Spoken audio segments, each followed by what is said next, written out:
This is an AI-generated podcast based on a chapter in the book Gastroenterology Clinical Focus by Dr. Emad Qayed. We hope this podcast helps you strengthen your understanding of gastroenterology. Please like, subscribe, and share this channel with colleagues and students who might find it useful.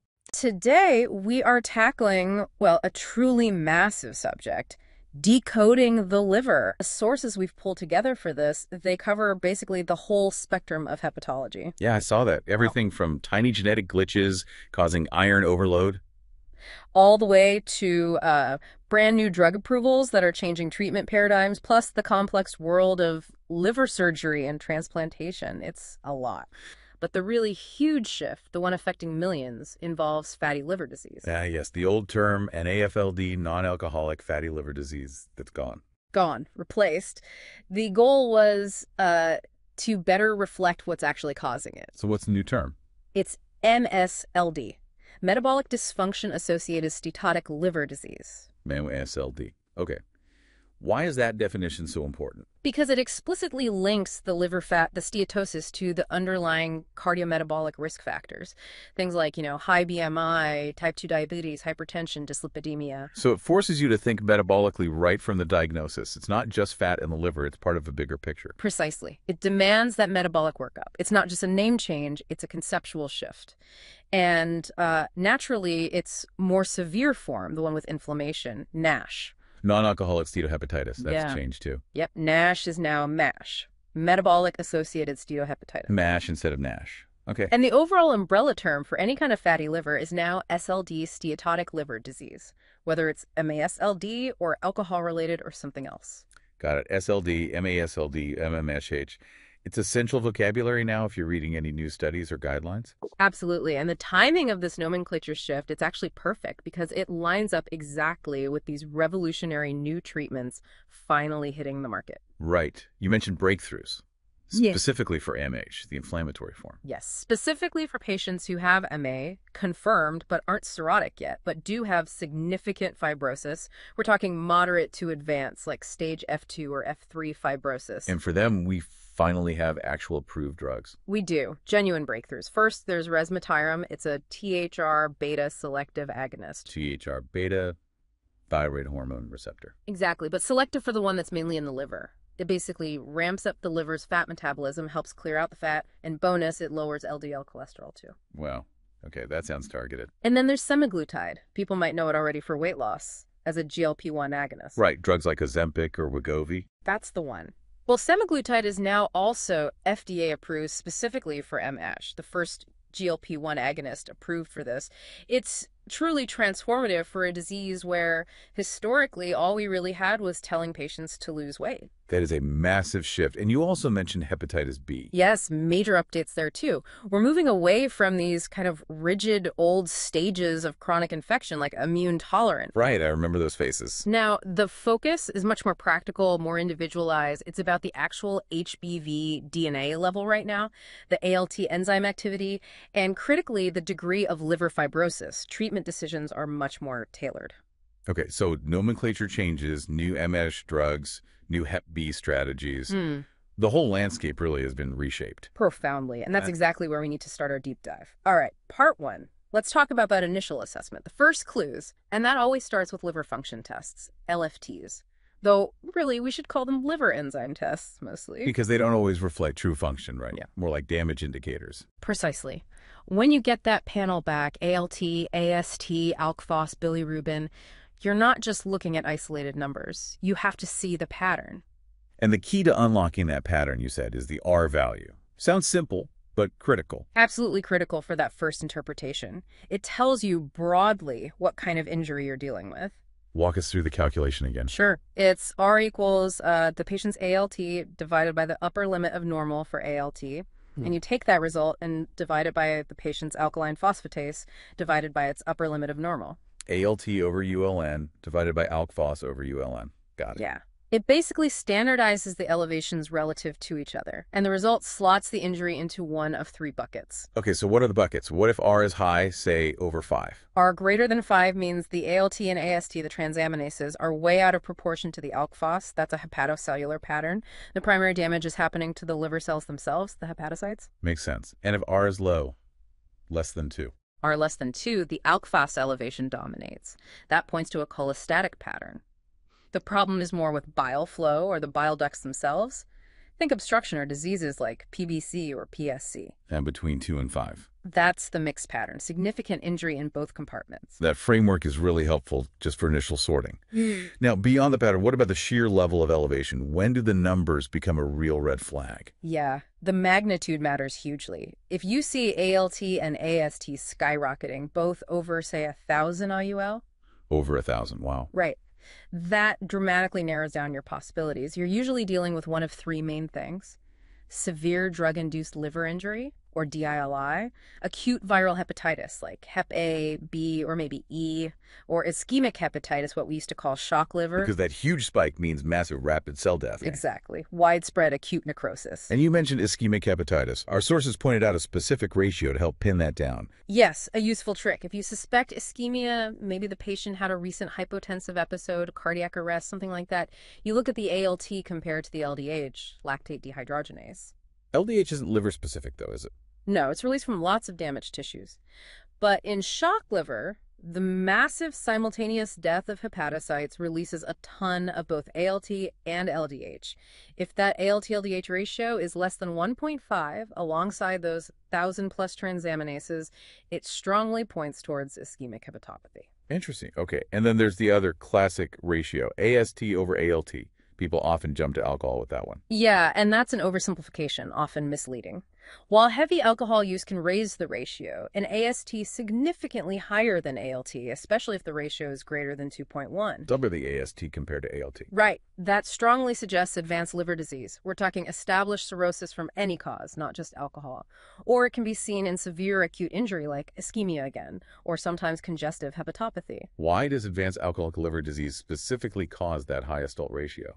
It's thought to be related to mitochondrial injury caused by alcohol. This depletes pyridoxal 5-phosphate, a cofactor needed more for ALT synthesis than AST synthesis. So ALT production gets suppressed more, making the AST appear relatively higher. It's a sign of deeper chronic damage usually. That's a crucial distinction. Yeah. Okay, let's use that to transition into DILI, drug-induced liver injury. You mentioned it as a cause of those really high enzymes. How do we categorize DILI? It's essential to split DILI into 2 main types. First is intrinsic DILI. This is predictable, dose-dependent. Acetaminophen, or APAP, is the classic example. Give anyone enough Tylenol, and they will get liver injury. The mechanism is known. The toxicity is guaranteed at high doses. Okay, predictable. What's the other type? That's idiosyncratic DILI. This one is rare, unpredictable, and crucially, not dose-dependent in the usual way. It happens only in certain susceptible people, maybe due to their specific immune system or unique metabolic pathways. Think of certain antibiotics or antiepileptics causing a reaction in 1 person out of thousands. Much harder to anticipate. And when DLI gets really bad, there's this ominous sign called Hy's Law. Yes. Hy's Law is a major alarm bell for any clinician evaluating liver injury, named after Hyman Zimmerman, a pioneer in this field. What does it state? It states that if a patient develops liver enzyme elevations, specifically ALT or AST, greater than 3 times the upper limit of normal and simultaneously develops jaundice, with a total bilirubin greater than 2 times the upper limit of normal. Enzymes up, bilirubin up. In the context of a suspected drug reaction, that signals a very high risk of progressing to acute liver failure. Mortality rates in patients meeting Hy's Law criteria can approach 50%. It's a sign the liver injury is incredibly severe. Why is that combination so bad? High enzymes plus jaundice? Because it tells you about functional reserve. Even with significant hepatocyte death causing high enzymes, the liver is usually pretty good at keeping up with bilirubin conjugation and excretion. If the bilirubin starts climbing significantly alongside the enzyme elevation, it means the injury is so profound, so widespread, that it's overwhelmed the liver's fundamental ability to excrete bile. The whole system is shutting down. Massive loss of functional liver mass. That makes sense. Let's zoom in on acetaminophen, APP. Since it's still the #1 cause of acute liver failure in many places, What's the core mechanism? It's actually quite straightforward. Most APP you take gets safely metabolized through conjugation pathways, glucuronidation and sulfation, and then excreted. But a small fraction, maybe 5% or so, goes down a different path using the cytochrome P450 system, specifically CYP2E1. And that pathway creates a problem. It creates NAPQI, N-acetylpbenzoquinone asimilamine. This is a highly reactive, toxic metabolite. Normally, the liver immediately neutralizes NAPQI using its stores of glutathione and antioxidants. Okay, so glutathione protects us. Yes. But in an overdose situation, you ingest so much APAP that you overwhelm that P450 pathway, producing vast amounts of NAPQI. This rapidly depletes all the available glutathione stores. And once glutathione's gone, NAPQI is free to wreak havoc. It binds covalently to critical hepatocyte proteins and macromolecules, causing oxidative stress and leading directly to cell death and necrosis. and that brings us to the antidote. NAC N-acetylcysteine. How does it work? NAC works primarily by acting as a precursor for glutathione synthesis. Giving NAC intravenously or orally helps replenish those depleted glutathione stores. So the liver can defend itself again. Exactly. It allows the liver to continue neutralizing the NAPQI as it's formed, preventing further cellular damage. It might also have some direct antioxidant effects, too. Now, the classic teaching involves the Rumack-Matthew nomogram, using APPEL levels to decide on NAC within a certain time window. But our sources mention NAC is useful even outside that. Yes, that's a key clinical point. The nomogram is great for acute, single ingestions within the first 24 hours. But NAC is still clearly indicated and beneficial in other scenarios, like chronic supertherapeutic ingestions, someone taking a bit too much Tylenol every day for a week. Or, importantly, if the patient presents late, more than 24 hours after the overdose. Even if the level is low or undetectable by then. Yes. Even if the nomogram isn't applicable anymore, if there's evidence of liver injury, NAC should still be given. Studies show it improves outcomes, reduces mortality, and decreases the need for transplants, even when started late. It helps the liver recover. Okay, shifting gears now from external toxins like drugs to internal genetic problems.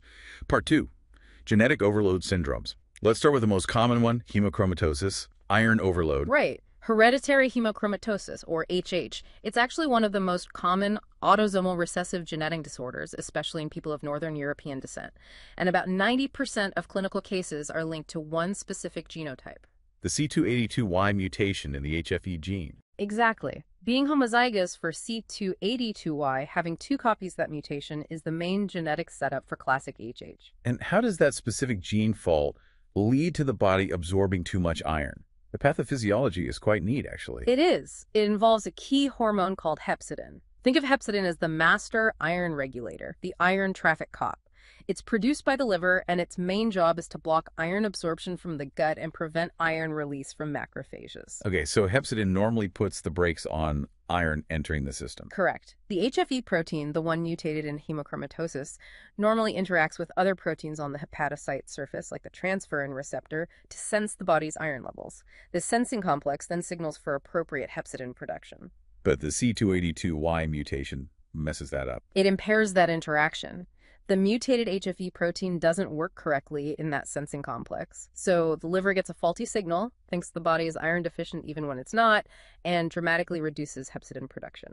So low hepcidin means the brakes are off. Exactly. With low hepcidin, the intestines just keep absorbing dietary iron without proper control, day after day, year after year. And the body has no efficient way to excrete excess iron, so it slowly, insidiously builds up in various organs. It sounds quite common genetically, maybe 1 in 200 people being C282Y homozygotes.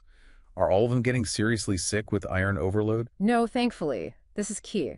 The genetic penetrance is quite low. Most people who are C282Y homozygotes actually remain asymptomatic throughout their lives. Really? Despite having the gene? Yes. Especially premenopausal women who naturally lose iron through menstruation are often protected. Many homozygotes, particularly men, will show biochemical signs like high serum ferritin, which reflects iron stores, and high transferrin saturation, showing more iron circulating, but they may never develop clinical symptoms. Maybe 75 to 100% of male homozygotes show the blood test abnormalities, but far fewer get organ damage. But when symptoms do develop, after decades of this slow iron accumulation, what does that classic picture look like?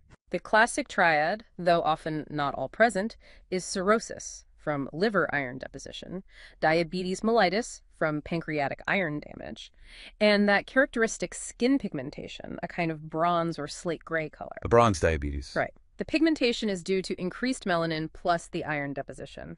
But a very specific clue, sometimes appearing earlier, is arthropathy, joint pain, and damage, often specifically affecting the second and third metacarpophalangeal joints, the knuckles of the index and middle fingers. That pattern should really raise suspicion for HA. Okay. And the treatment sounds almost medieval, but effective. It's surprisingly straightforward and low-tech. Phlebotomy, therapeutic bloodletting. It remains the absolute mainstay of treatment. Just removing blood to remove iron? Exactly. You induce iron deficiency safely. The goal is to deplete the excess iron stores, usually aiming for a target serum ferritin level down in the 20 to 50 intramolar range. Does it work well? It works very well at preventing complications if started early before significant organ damage occurs. It dramatically improves survival. However, and this is a critical point, phlebotomy does not reverse established cirrhosis. So once cirrhosis develops, removing iron won't fix the liver structure. No. It also doesn't reverse the arthropathy or the diabetes once they are established. It can improve or reverse liver fibrosis if it's not yet cirrhosis, and it can improve the skin pigmentation and fatigue. But the established irreversible damage stays. Early diagnosis and treatment are paramount. Okay, crucial limitation. Let's move to our next genetic overload syndrome, Wilson disease, which is about copper, not iron. Much rarer, right? Oh, yes. Wilson disease, WD, is significantly rarer. It's also autosomal recessive, caused by mutations in the ATP7B gene. ATP7B. What did that gene normally do? It codes for a copper-transporting protein. This protein has two main jobs in the liver. First, it loads copper onto apoceruloplasmin to make the functional copper-carrying protein, ceruloplasmin, which then gets secreted into the blood. Second, it helps excrete excess copper from the hepatocyte into the bile.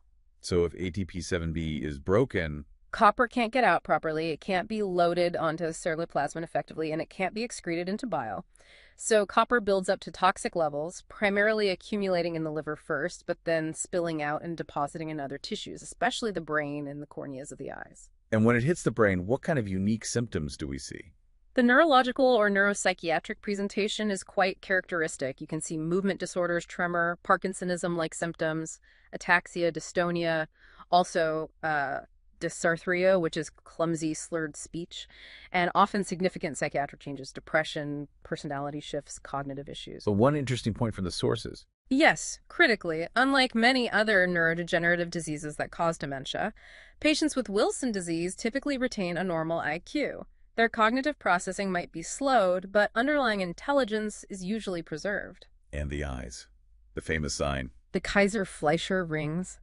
These are visible rings of copper deposition in Descemet's membrane on the inner surface of the cornea.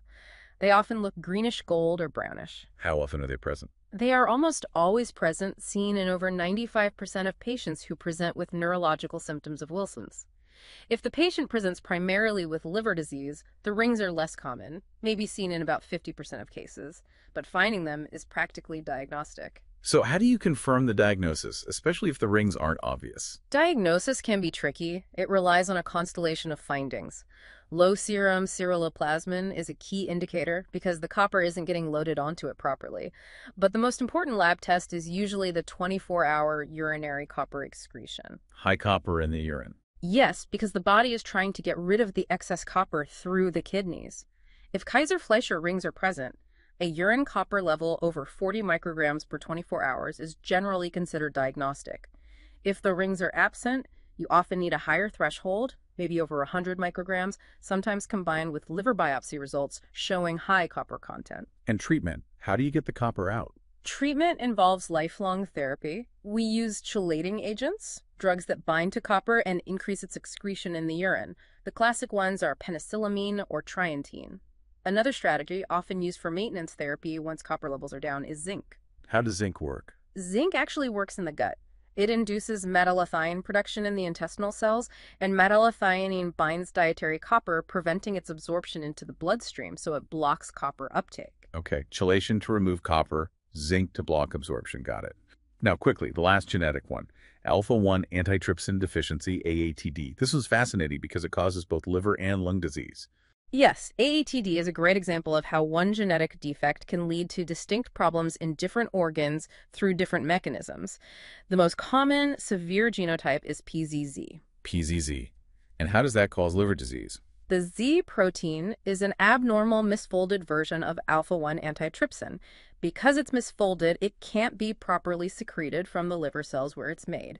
Instead, it gets stuck and accumulates inside the endoplasmic reticulum of the hepatocytes. So it's like a protein traffic jam inside the liver cell. Exactly. This accumulation of abnormal protein is toxic to the hepatocytes, leading to inflammation, cell death, fibrosis, and eventually cirrhosis, and even liver cancer. It's a disease of protein accumulation in the liver. Okay. But then how does the same PZZ genotype cause lung disease? It sounds opposite. It is opposite. The lung disease happens because of a lack of functional alpha-1 antitrypsin protein circulating in the bloodstream. The liver makes it, but it gets stuck, so very little normal protein gets out. And what does alpha-1 antitrypsin normally do in the lungs? Its main job is to protect the lung tissue, specifically the elastin fibers, from being broken down by an enzyme called neutrophil elastase, which is released by immune cells during inflammation. So no alpha-1 antitrypsin means elastase runs wild. Precisely. Without that protective shield, neutrophil elastase degrades the lung's elastic tissue unchecked, particularly at the lung bases. This leads to the characteristic early-onset panacinor emphysema seen in AATD. It's a disease of lack of function in the lungs. The distinction is really driven home by the rare null phenotype, right? Absolutely. The null genotype, sometimes called PQOQO, results in no alpha-1 antitrypsin protein being produced at all. None. So what happens to those patients? Because no abnormal protein is made, there's nothing to accumulate in the liver. So null patients get severe, very early onset emphysema because there's absolutely no protective protein, but they typically have no associated liver disease. It beautifully confirms the two different mechanisms: liver disease from accumulation, lung disease from deficiency. Okay, let's move into part 3, the viral hepatitis landscape. This is an area, as we said, with huge changes, especially for Hep C, but ongoing challenges, particularly Hep B. Before we get to the chronic ones, let's quickly touch on hepatitis A and EHAV. Hep A is mainly fecal-oral transmission, right? Contaminated food or water. Correct. And the good news is widespread vaccination has dramatically reduced its incidence in many parts of the world. Key things to remember: HAV always causes acute hepatitis, it's self-limited, and it never becomes chronic. No chronic Hep A. Got it. What about post-exposure prophylaxis if someone's exposed? Guidelines are pretty clear. It depends on the age and immune status of the exposed person. Generally, it involves giving the hepatitis A vaccine as soon as possible.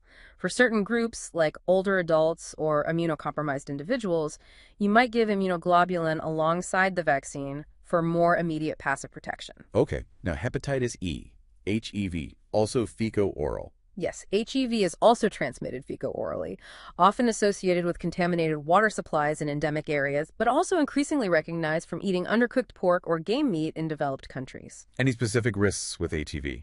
Generally, it also causes acute self-limited hepatitis. However, it carries one very significant specific risk: high mortality, up to 20% in pregnant women, particularly during the third trimester. That's a major concern in areas where HEV is common. Wow, 20% mortality in pregnancy. That's stark. Does HEV become chronic? Very rarely. Chronic HEV infection lasting more than 6 months occurs almost exclusively in severely immunosuppressed individuals.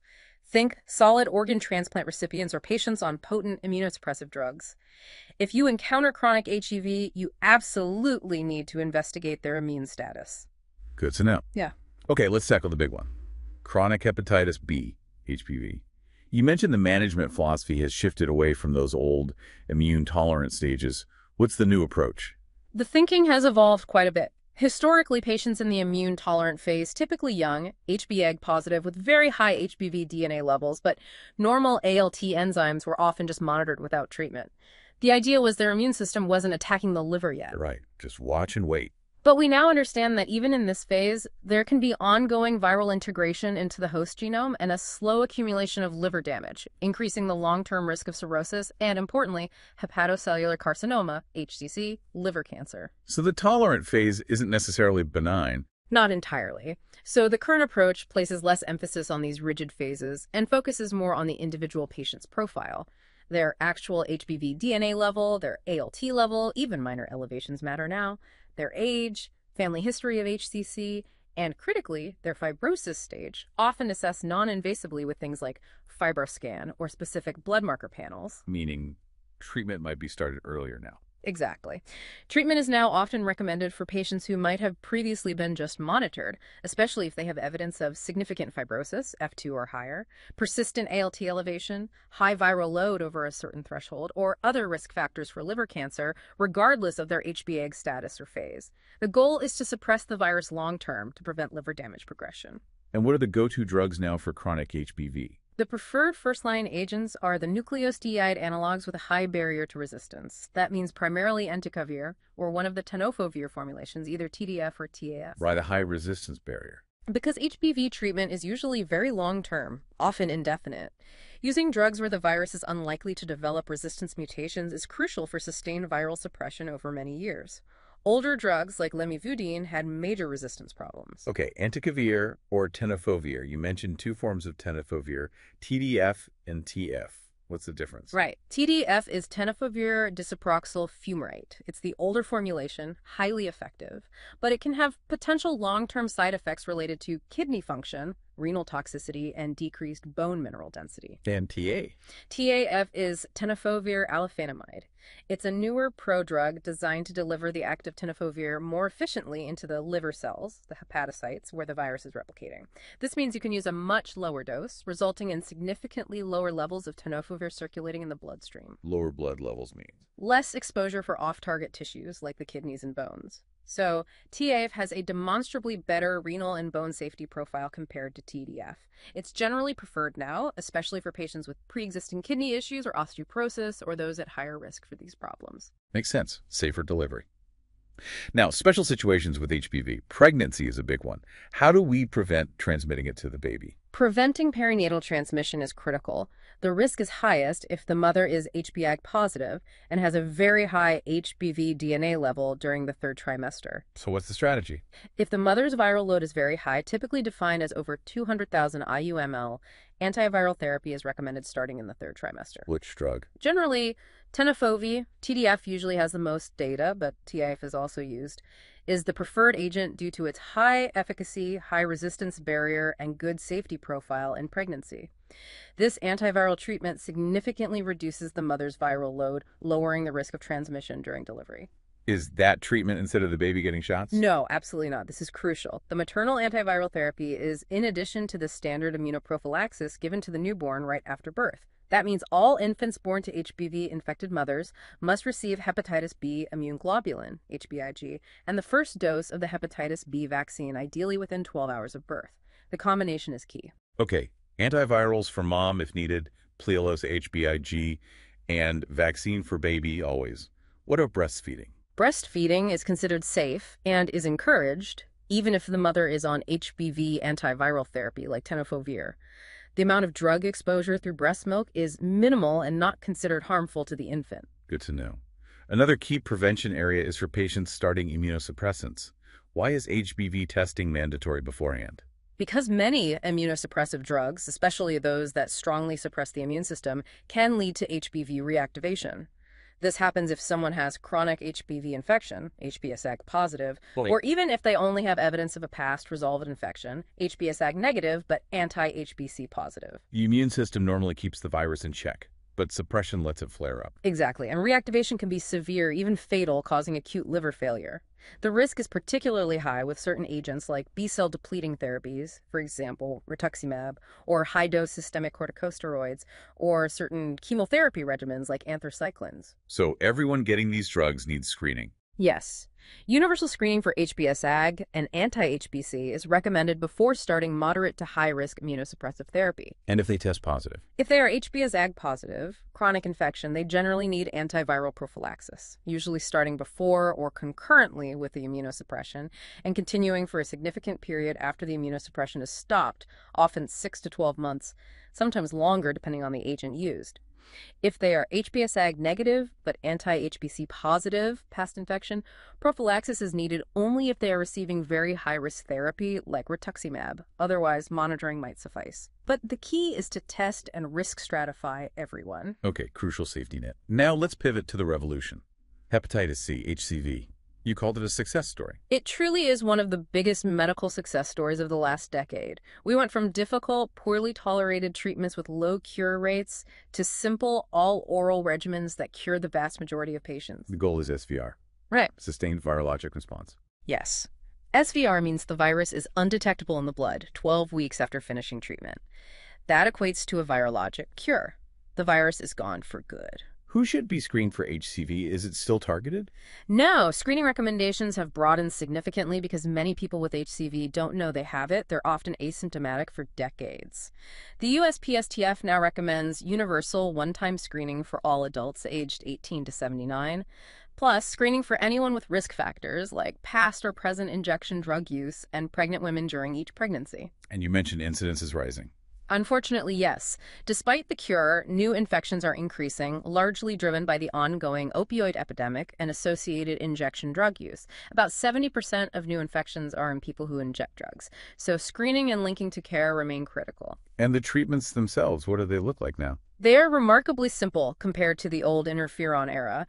We now use combinations of direct-acting antivirals, or DAAs. These are pills that target specific HCV proteins essential for viral replication. Like protease inhibitors, polymerase inhibitors. Yeah, exactly. We use combinations like glecaprevir-pabrentasvir or sofosbuvir-velpatasvir. These are usually pan-genotypic, meaning they work against all major HCV genotypes. Treatment duration is short, typically just 8 or 12 weeks. Side effects are generally minimal, and cure rates, SVR rates, are consistently above 95%, often closer to 98 or 99%. Just pills for 8-12 weeks, cure rates near 100%. That's incredible. It really is. It has completely changed the prognosis for people living with HCV. But you raised a critical warning earlier about co-infection.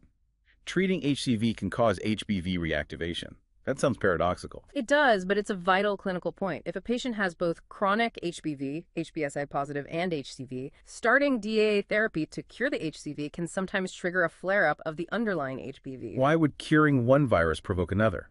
The thinking is that the chronic HCV infection itself might exert some level of immune control or suppression over the HBV. When you rapidly eliminate the HBV with DAAs, that immune balance shifts, potentially allowing the HBV to replicate more freely, leading to a rise in HBV DNA and potentially a hepatitis flare. So what's the recommendation for co-infected patients? All patients starting HCV treatment must be tested for HBV markers beforehand. If they are found to be HBsAg positive, they should generally be started on HBV antiviral therapy, like entecavir or tenofovir, either before or at the same time as they start their HBV DAA treatment. This prevents HBV reactivation. If they have evidence of past infection, anti-HBC positive, monitoring is usually sufficient, but prophylaxis might be considered in some high-risk scenarios, but you must check for HBV first. Okay, very important safety check. One last thing on HCV.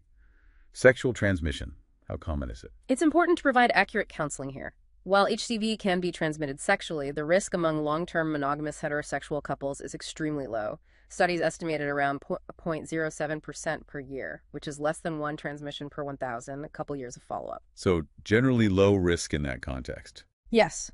They typically don't need to change their sexual practices. The risk is higher, however, in the context of anal intercourse, rougher sex, multiple partners, or co-infection with HIV. But for the average stable couple, the risk is minimal. All right, part 4. We're diving into vascular issues, the fatty liver landscape revisited, and autoimmune challenges. Let's start with things that block blood flow or drainage. The sinusoidal system blockages. First up, Budd-Chiari syndrome. Right, Budd-Chiari syndrome, or BCS. This is specifically obstruction of the hepatic venous outflow tract blockage of the major hepatic veins, or the intrahepatic inferior vena cava where they drain. What usually causes that blockage? Most commonly, it's thrombosis, a blood clot forming in those veins. So whenever you diagnose Budd-Chiari, you absolutely have to investigate for an underlying hypercoagulable state, a condition that makes blood clot too easily. Like what kind of conditions? Common culprits include inherited thrombophilias, like factor V Leiden mutation or prothrombin gene mutation. Also, acquired conditions like myeloproliferative neoplasms, for example, polycythemia vera, essential thrombocythemia, paroxysmal nocturnal hemoglobinuria, PNH, antiphospholipid syndrome, or even pregnancy or oral contraceptive pill use. Finding the underlying cause is key to management. Is there a classic imaging sign for Budd-Chiari? There is. Because the main hepatic veins are blocked, the liver becomes very congested. However, the caudate lobe, that small lobe tucked away near the back, often has its own separate venous drainage directly into the IDC. Since its drainage pathway might remain open, the caudate lobe often compensates by enlarging, undergoing hypertrophy. Seeing a significantly enlarged caudate lobe on CT or MRI is a very suggestive sign of Budd-Chiari, present in maybe 75% of cases. How do you treat it? Treatment needs to be prompt. It involves anticoagulation to treat the clot and prevent recurrence, managing the complications of portal hypertension like ascites, and critically, addressing the underlying hypercoagulable disorder. If medical management isn't enough, procedures like angioplasty stenting, creating a TIPS shunt to decompress the liver, or even liver transplantation might be needed. Okay. Next vascular issue, sinusoidal obstruction syndrome, SOS. It's called VOD, right? Veno-occlusive disease. Yes, the name shifted to SOS, sinusoidal obstruction syndrome, to better reflect the underlying pathology. It's not really an occlusion of the larger veins like in Budd-Chiari, but rather damage and obstruction at the level of the sinusoids and small terminal hepatic venules. What causes that kind of damage? SOS is most strongly associated with hematopoietic stem cell transplantation, particularly allogeneic transplants, especially when high-dose conditioning chemotherapy regimens are used, like busulfan or cyclophosphamide. It can also be caused by certain chemotherapies given outside the transplant setting, or ingestion of pyrrolizidine alkaloids found in some herbal teas, bush tea. How is SOS diagnosed? It sounds like it happens soon after the transplant. Yes, it typically presents within the first few weeks after transplant or high-dose chemo.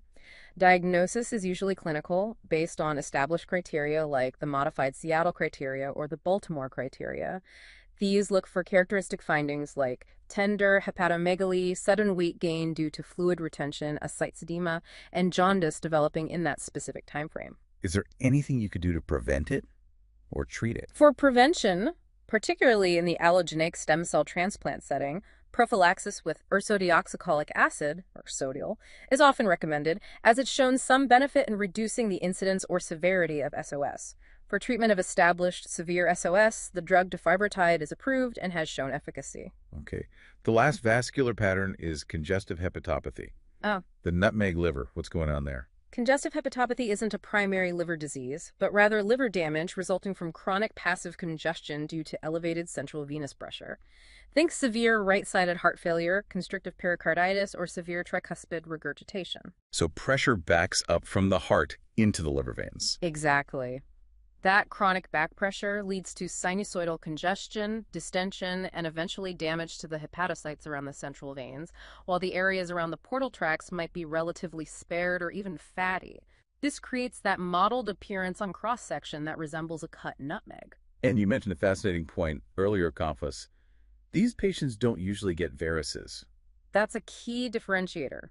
Despite having signs of liver congestion and often elevated liver enzymes or even cirrhosis, cardiac cirrhosis, patients with pure congestive hepatopathy typically do not develop large esophageal or gastric varices, which are hallmarks of portal hypertension from other causes. Why not? Because portal hypertension develops due to a pressure gradient between the high-pressure portal system and the lower-pressure systemic venous system, like the IVC. In congestive hepatopathy, the pressure is elevated throughout the entire system. Both the portal vein and the central veins, IVC, are under high pressure due to the heart failure. Without that significant pressure gradient driving blood into collateral pathways, varices usually don't form. Interesting consequence of the backup. Okay, let's pivot back to the huge topic of fatty liver disease, now using the new terminology, MASLD and MASH. Remind us of the diagnostic criteria for MSLD. Right. So diagnose metabolic dysfunction-associated steatotic liver disease, MASLD. You need two things. First, evidence of hepatic steatosis fat in the liver, usually seen on ultrasound or imaging or biopsy showing more than 5% fat. Second, you need at least one of 5 specific cardiometabolic risk factors. What are those 5 factors again? They are overweight or obesity, defined by BMI thresholds, usually 205 kilometers in general, sometimes lower for Asian populations, type 2 diabetes mellitus, hypertension or being on treatment, high triglycerides, take 150 mg/dL or on treatment, or low HDL cholesterol, 40 mg/dL for men, 50 for women or on treatment. Just one of those, plus the liver fat, equals MSLD. That really emphasizes the metabolic connection, and if as SLD progresses to MASH, That's when we worry about fibrosis and inflammation. Correct. MASH, metabolic-associated steatohepatitis, is the subset of MASLD patients who also have evidence of hepatocyte injury, like ballooning, and inflammation on liver biopsy. FASH is the condition that carries a significant risk of progressing to fibrosis, cirrhosis, and liver cancer. Management always starts with lifestyle, right? Diet and exercise. How much weight loss actually makes a difference? Lifestyle is absolutely fundamental. The data is pretty clear. A weight loss of just 5% of total body weight can significantly improve the liver fat, the steatosis. But to improve the inflammation and, critically, the fibrosis associated with MASH, you generally need more substantial weight loss, ideally 10% or more. 10% for fibrosis improvement. What kind of diet is best? The diet with the strongest evidence supporting benefit in MASH is the Mediterranean diet, rich in fruits, vegetables, whole grains, nuts, legumes, fish, and olive oil, while low in red meat and processed foods. Regular exercise is also crucial. Before these new drugs came along, were there any medications used for MASH? There were, and they still have a role, though limited. Based mainly on the PIVANS trial, 2 agents can be considered for patients with biopsy-proven FASH who do not have diabetes. Vitamin E, specifically 800 IU per day of the RRR alpha-tocopherol form, and pioglitazone, thiazolidinedione, or TZD. What do they do? Both have been shown to improve liver histology, reducing steatosis and inflammation compared to placebo. Pioglitazone also improves insulin sensitivity. However, they both have potential side effects. Vitamin E safety at high doses is debated. Pioglitazone can cause weight gain, fluid retention, bone fractures. And importantly, neither has definitively been shown to improve long-term outcomes, like preventing cirrhosis. Also, metformin, while great for diabetes, is specifically not recommended as a primary treatment for MASH itself. Okay, so limited options previously. Which brings us back to the breakthroughs. Resmetirom and semaglutide, approved for non-cirrhotic MAH with F2, F3 fibrosis. Let's dig into resmetirom first. How does targeting that THR-beta receptor work? It's quite elegant, really. The thyroid hormone receptor beta, THR, is predominantly expressed in the liver. Activating it with resmetirom essentially tells the liver cells to boost their metabolic activity in beneficial ways.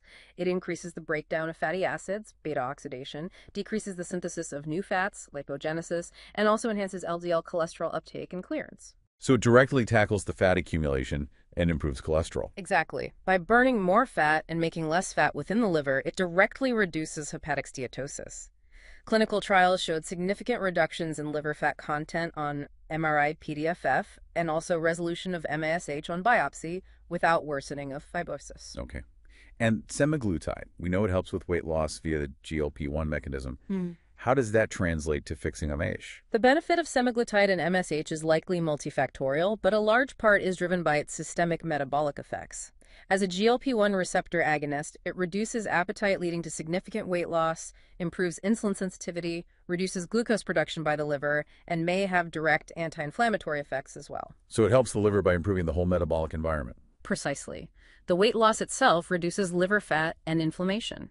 Improved insulin sensitivity helps too. The pivotal trial, ESSENCE, showed that semaglutide injections led to MASH resolution without worsening fibrosis in a significantly higher percentage of patients compared to placebo. Around 60% achieved this endpoint. It's a powerful tool that addresses both the obesity metabolic syndrome and the liver disease concurrently. 2 very different mechanisms, both leading to MASH improvement. That's exciting. Now, we also have to cover the other major cause of fatty liver, alcohol-associated liver disease, ALD. Particularly the severe acute form. Yes, severe acute alcoholic hepatitis is a medical emergency with high short-term mortality. It typically presents with rapid onset of jaundice, often fever, malnutrition, maybe ascites, in someone with recent heavy alcohol consumption. How do we define severe in this context?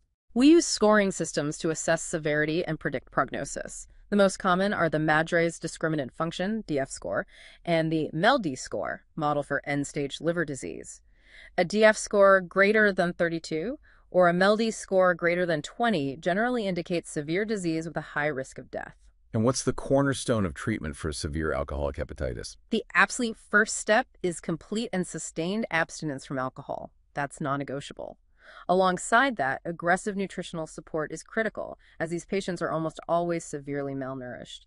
And then for those meeting the severity criteria, DF32 or MELD2, and who don't have contraindications. Contraindications like active infection or bleeding? Exactly. If those are absent, the mainstay pharmacological treatment is corticosteroids, typically prednisolone 40 milligrams daily for about 28 days, followed by a taper. Steroids have been shown to improve short-term 1-month survival in severe cases. But steroids have risks. How do you know if they're actually working early on? That's where the Lille score comes in. It's calculated after 7 days of steroid treatment, though some data suggests day 4 is also predictive. It incorporates the change in bilirubin level from baseline, along with other factors like age, albumin, INR, and renal function.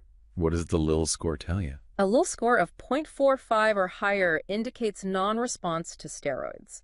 Continuing steroids in these non-responders does not improve survival and only increases the risk of infections and other complications. So if the Lille score is high at day 7 or 4, the recommendation is to stop the steroids. Stop futile treatment. Makes sense. What about other drugs? I remember pentoxifylline used to be mentioned. Yes, pentoxifylline was studied, thought to maybe reduce TNF-alpha. However, the large STOPI-A trial and subsequent meta-analyses definitively showed that pentoxifylline provides no survival benefit in alcoholic hepatitis, either alone or in combination with steroids, so it is no longer recommended. Pentoxifylline is out. Anything else used? There is some evidence, particularly from one large trial, suggesting that adding intravenous N-acetylcysteine, NAC, to corticosteroids might improve survival at 1 month, possibly by boosting antioxidant defenses. It's often considered as an adjunct in severe cases. NAC again. Yeah. Interesting. Okay, final segment here. Autoimmune and cholestatic diseases. Let's start with autoimmune hepatitis, AIH. AIH is characterized by the immune system mistakenly attacking the liver cells. Diagnosis relies on finding characteristic autoantibodies in the blood, most commonly ANA, anti-nuclear antibody, or SMA, anti-smooth muscle antibody, along with elevated IgG levels, and importantly, a liver biopsy showing a typical pattern called interface hepatitis with lots of plasma cells. And how is AIH treated? The goal is to suppress the immune attack. Standard induction therapy is usually with corticosteroids, like prednisone, often combined with azathioprine, an immunosuppressant. Using azathioprine allows for lower steroid doses and helps maintain remission long-term, steroid sparing. Combination therapy is generally preferred. Any specific steroid considerations? I saw a note about budesonide. Yes. Budesonide is another corticosteroid sometimes used in AIH because it has high first-pass metabolism in the liver, meaning less systemic side effects. However, it is specifically contraindicated in patients who already have cirrhosis. Why contraindicated in cirrhosis? Because in cirrhosis, blood flow can bypass the liver through shunts, portal systemic shunting.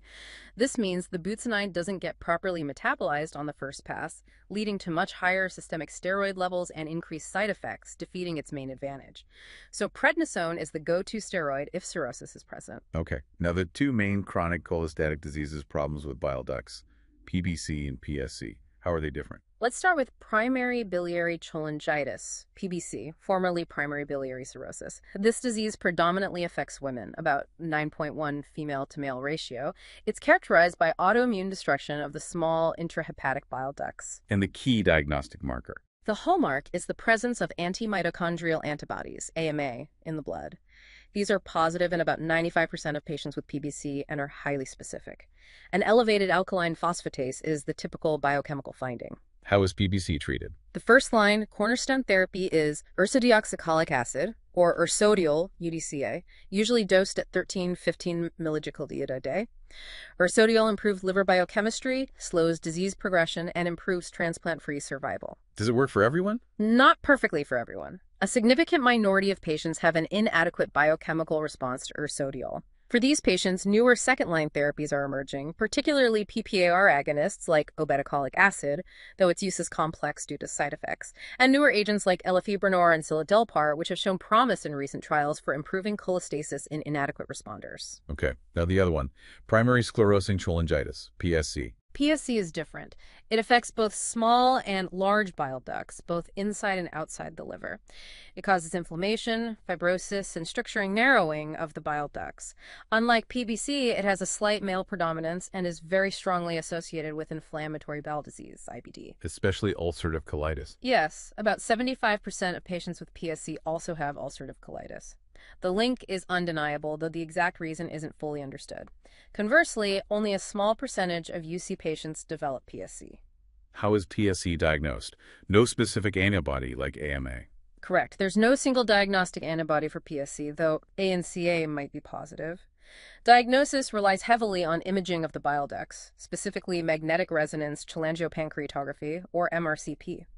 This will show the characteristic multifocal strictures and dilations, giving the bile ducts a beaded appearance. Liver biopsy can support the diagnosis, but isn't always necessary if the MRCP is classic. And the big worry with PSC. Besides progression to cirrhosis, the most feared complication of PSC is malignancy, specifically cholangiocarcinoma cancer of the bile ducts.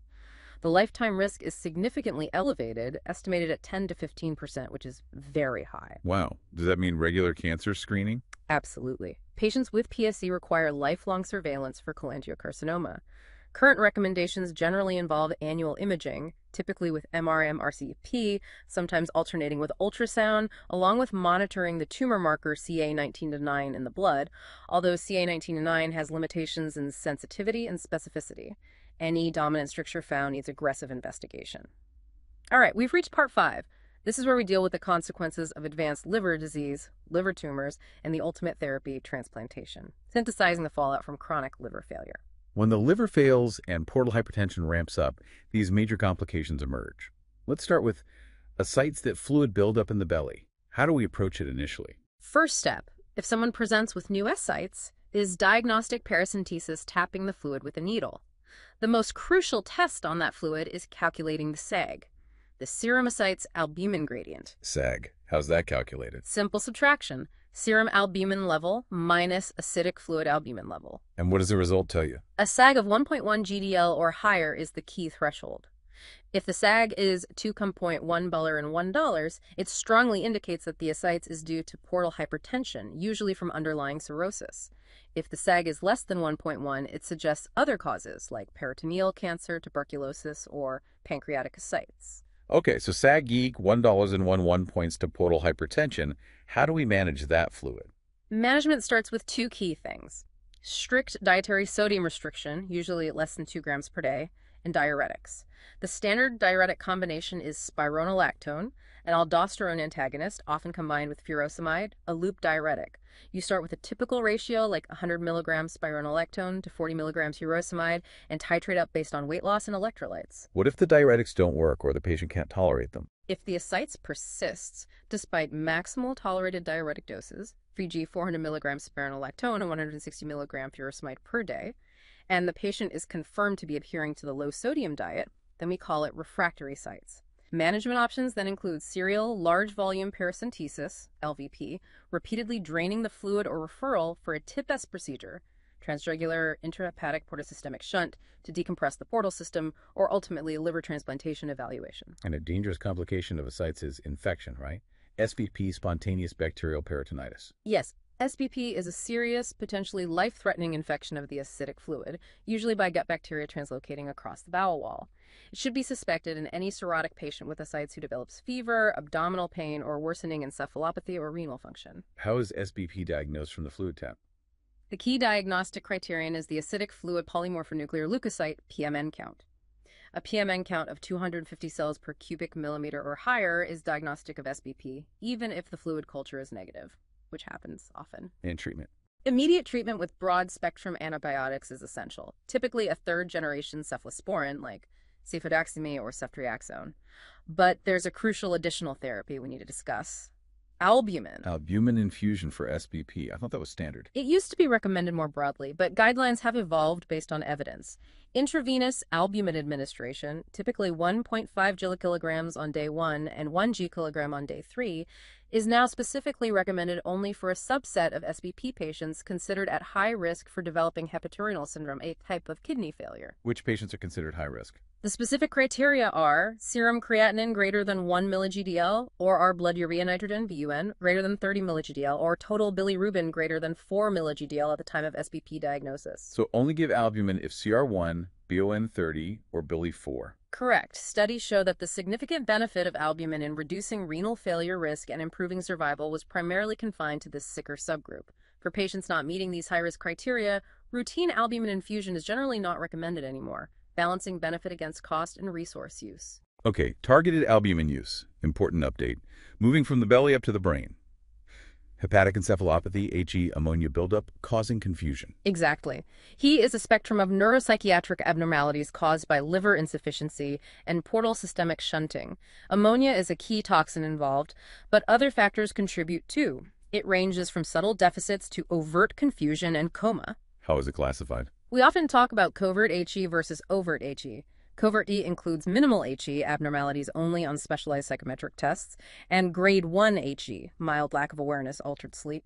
Overt E includes grade 2, lethargy, disorientation, asterixis the flapping tremor, grade 3, somnolent but arousable, marked confusion, and grade 4, coma. What's the first step in managing an episode of HE? Crucially, always look for and treat any precipitating factors. He rarely happens out of the blue in a stable cirrhotic patient. Common triggers include infections like SBP or UTI, gastrointestinal bleeding, electrolyte disturbances, especially hypokalemia, dehydration, constipation, or taking new sedating medications.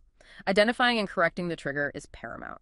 And what are the main medications used to treat and prevent HE? The cornerstone medications are non-absorbable disaccharides, primarily lactulose. Lactulose works in the colon. It gets metabolized by gut bacteria into acidic products, which lowers the colonic pH. This traps ammonia as non-absorbable ammonium, NH4+, and also acts as a laxative to clear out ammonia-producing bacteria. So lactulose helps trap and expel ammonia. What else? The other main agent is rifaximin. It's a non-absorbable antibiotic that specifically reduces the population of ammonia-producing bacteria in the gut. Are they used together? Yes, often. While lactulose is usually first line for treating an acute episode and for primary prevention after a first episode, rifaximin is typically added to lactulose for the prevention of recurrent episodes of overt HE. Studies have shown that the combination of lactulose plus rifaximin is superior to lactulose alone for preventing HE recurrence. Okay, lactulose first, add rifaximin for recurrence prevention. Now, briefly, the lungs can also be affected by severe liver disease. Two main syndromes. Yes, two distinct pulmonary vascular complications. First is portopulmonary hypertension, or PPH. This is pulmonary arterial hypertension, high pressure in the lung arteries, occurring in the setting of portal hypertension. How is PPH diagnosed? It requires screening with an echocardiogram. If that suggests pulmonary hypertension, definitive diagnosis requires a right heart catheterization to directly measure the pulmonary artery pressures. Is PPH relevant for transplants? Hugely relevant. Severe PPH, typically defined as a mean pulmonary artery pressure greater than 50 mmHg, is generally considered an absolute contraindication to liver transplantation due to extremely high surgical mortality. Moderate PPH needs careful management, often with pulmonary vasodilator therapy, before transplant can be considered. Okay. And the second lung issue, hepatopulmonary syndrome, HPS. HPS is completely different. It's characterized by abnormal dilatation of the pulmonary blood vessels, intrapulmonary vascular dilatations, in patients with liver disease. This leads to problems with oxygen exchange, causing hypoxemia, low blood oxygen levels, especially when upright, platypnea, and orthodoxia. How is HPS diagnosed? The key diagnostic test is a contrast-enhanced echocardiogram, or bubble study. Injecting agitated saline intravenously will show microbubbles appearing in the left side of the heart after a delay, confirming the presence of these abnormal vascular shunts in the lungs. Arterial blood gas analysis showing hypoxemia and an increased A gradient is also essential. And the significance of HPS for transplant. Unlike severe PPH, the presence of significant HPS is actually an indication for liver transplantation and usually grants the patient extra priority points on the waiting list, MELODY exception points.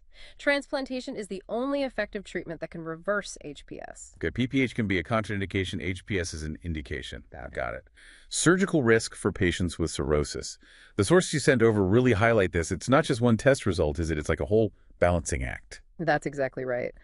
Yeah, our goal here is sort of distilling how this risk stratification actually works. It's about combining, those specific scores, MELI, CTP, Mayo, Vocal Pen, but always blending that with solid clinical judgment. It's all geared towards shared decision-making, really. Okay, let's unpack that first step then. What are the biggest, danger signs, the brightest red flags? Where do the guidelines say absolutely not? Right. So surgical risk, it kind of boils down to three main things. How severe the liver disease actually is, what other problems the patient has, kidney issues, heart problems, that sort of thing, and the type of surgery itself. Obviously, big open abdominal or heart surgery is higher risk. But focusing on the liver severity, the lines are pretty clear in some cases. Patients with what we call Child-Turcotte-Pugh Class C, that's severe disease.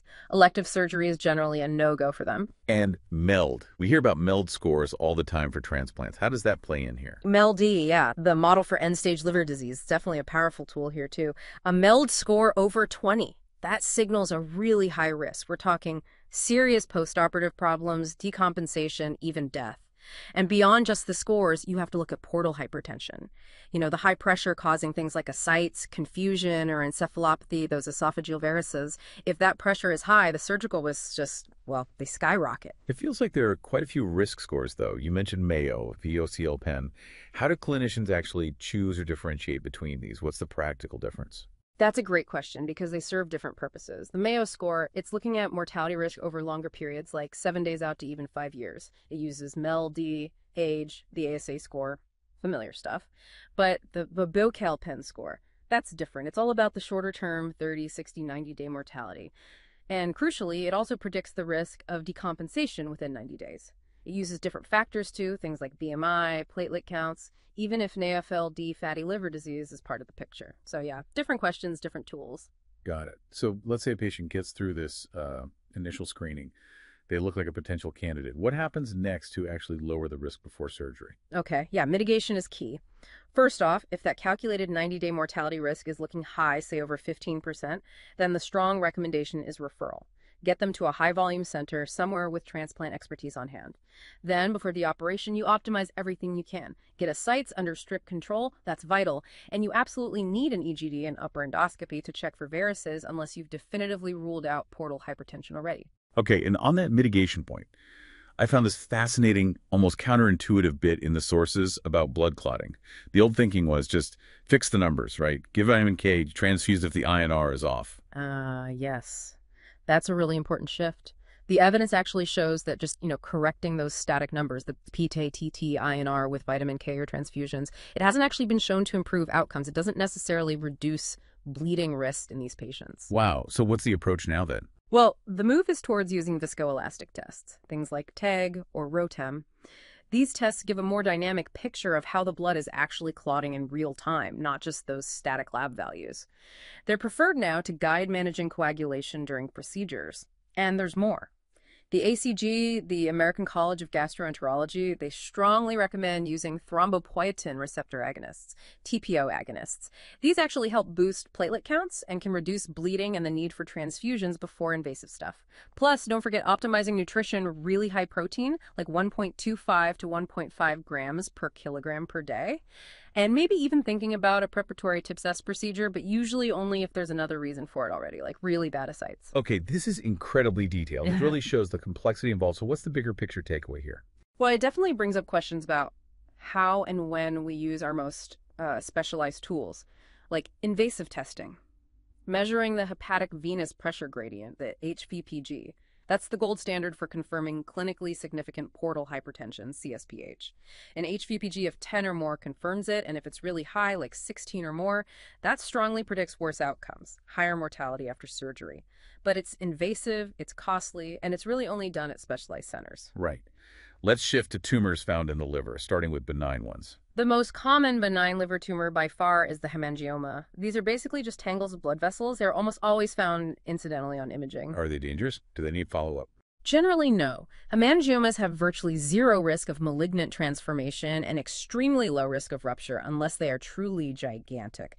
If a hemangioma has typical features on imaging, like peripheral nodular enhancement filling it centrally, and the patient is asymptomatic, no specific follow-up is usually needed. Reassurance is key. Okay. What about hepatocellular adenoma, HCA? That sounds more serious. HCAs are different and do require more careful consideration. They are also benign tumors, but they have a stronger association with estrogen exposure, particularly long-term oral contraceptive pill, OCP, use in women. Do they carry risks? Yes. Unlike hemangiomas, HCAs carry a small but real risk of malignant transformation into hepatocellular carcinoma, HCC, and also a risk of spontaneous rupture and bleeding, especially if they are large. So how are HCAs managed? Management depends heavily on several factors: the size of the adenoma, the patient's gender, and OCP use. Adenomas larger than 5 centimeters are generally considered higher risk for complications. Adenomas occurring in men are also considered higher risk, as they are less common and may behave more aggressively. Certain genetic subtypes of HCA, like those with beta-catenin mutations, also have a higher malignancy risk. So what's done? For women with smaller adenomas, 5 centimeters, stopping OCPs is usually recommended, and the adenoma may regress or stabilize, requiring monitoring. For larger adenomas, 5 centimeters, or any adenoma in a man, or those with high-risk features or subtype, surgical resection is often recommended due to the risks of malignancy and bleeding. Okay, adenomas need careful risk stratification. Now, the main malignant one, hepatocellular carcinoma, HCC, usually arises in a diseased liver. Yes, HCC is the most common primary liver cancer, and the vast majority of cases, probably 80 to 90%, develop in the setting of underlying chronic liver disease and cirrhosis. Any cause of cirrhosis, HCV, HBV, alcohol, MASLD, hemochromatosis, etc., significantly increases HCC risk. But you mentioned one exception earlier. Yes, the critical exception is hepatitis B. Chronic HBV infection is a unique risk factor because it can directly cause HCC through viral oncogenesis, even in the absence of established cirrhosis. This is why HCC surveillance guidelines often include specific groups of non-cirrhotic HBV patients who are still considered high risk. For example, Asian men over 40, those with family history. So surveillance for HCC is key in cirrhosis and high-risk HBV. Absolutely essential. Surveillance, typically with liver ultrasound every 6 months, sometimes with AFP blood tests, though its role is debated, is recommended for all patients with cirrhosis and those selected high-risk HBV carriers. The goal is to detect HCC at an early stage when curative treatments are possible. If surveillance picks up a suspicious lesion, how is HCC diagnosed definitively, often without needing a biopsy? Diagnosis in cirrhotic patients now relies heavily on specific imaging features seen on multiphasic contrast-enhanced CT or MRI scans. We use a standardized system called LI-RAD, Liver Imaging Reporting and Data System. LI-RADs. What makes a lesion LI-RAD RAD5, meaning definitely HCC? The classic hallmark features of HCC on imaging are arterial phase hyperenhancement, APHE. The lesion avidly takes up contrast in the arterial phase, appearing bright white combined with subsequent washout in the portal venous or delayed phases, where the lesion appears darker than the surrounding liver tissue. Specific patterns of enhancement and washout, along with lesion size and presence of a capsule, determine the LI-RADS category. An LR5 lesion is considered diagnostic of HCC with very high certainty, often obviating the need for biopsy in cirrhotic patients. Okay, imaging diagnosis is key. What about treatment options for HCC? Treatment depends heavily on the stage of the tumor, size, number of vascular invasion, the underlying liver function, Child-Pugh score, and the patient's overall performance status. Options range from potentially curative therapies for early-stage disease like surgical resection or liver transplantation to local ablative therapies like microwave ablation or radiofrequency ablation, transarterial therapies like TACE transarterial chemoembolization, and systemic therapies for advanced disease. You mentioned microwave ablation in WA is often preferred now. Yes, for local ablation of tumors, particularly those that are a bit larger, maybe 3 centimeters, MWA is often preferred over the older radiofrequency ablation, RFA, or percutaneous ethanol injection, PEI. MWA can create larger, more predictable ablation zones more quickly. And for advanced HCC, systemic therapy has evolved too. Dramatically. For many years, sorafenib was the only option. Now we have several targeted therapies and, importantly, immunotherapy combinations.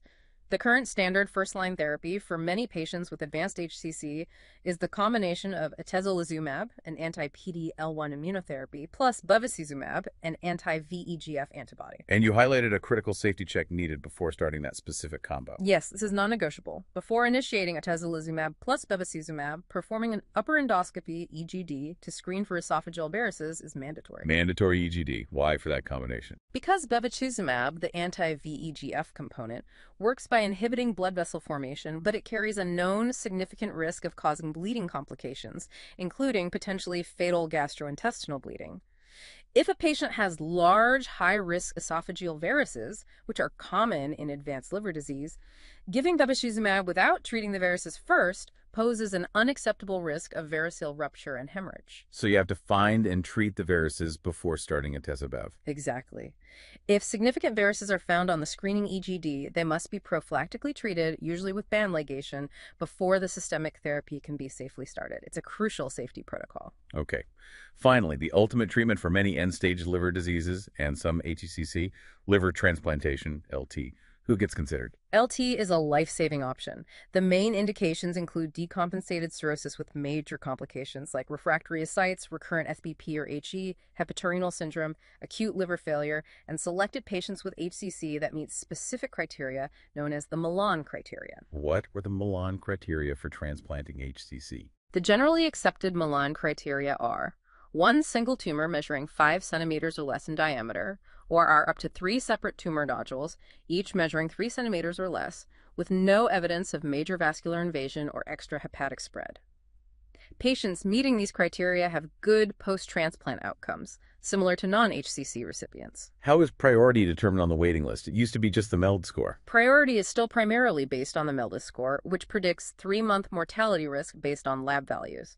However, the score was recently updated to MELD 3.0. MELD 3.0, what changed? The original MELD score used bilirubin, INR, and creatinine. MELD 3.0 incorporates 2 additional factors: the patient's sex, female versus male, and their serum albumin level. Why add sex and albumin? Extensive research showed that adding these variables significantly improved the score's accuracy in predicting mortality across different patient groups, particularly addressing some previous inequities where women, for example, might have been slightly disadvantaged by the old score due to differences in muscle mass affecting creatinine levels.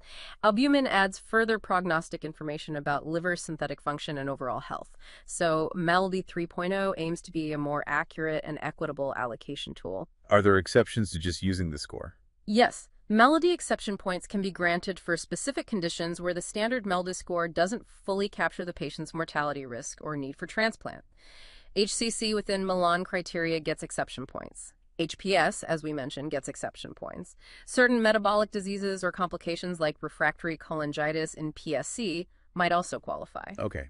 Lastly, once someone gets a transplant, what's the long-term focus? Life after transplant requires lifelong immunosuppression to prevent rejection and careful management. While rejection and infection are early concerns, the major focus shifts over time.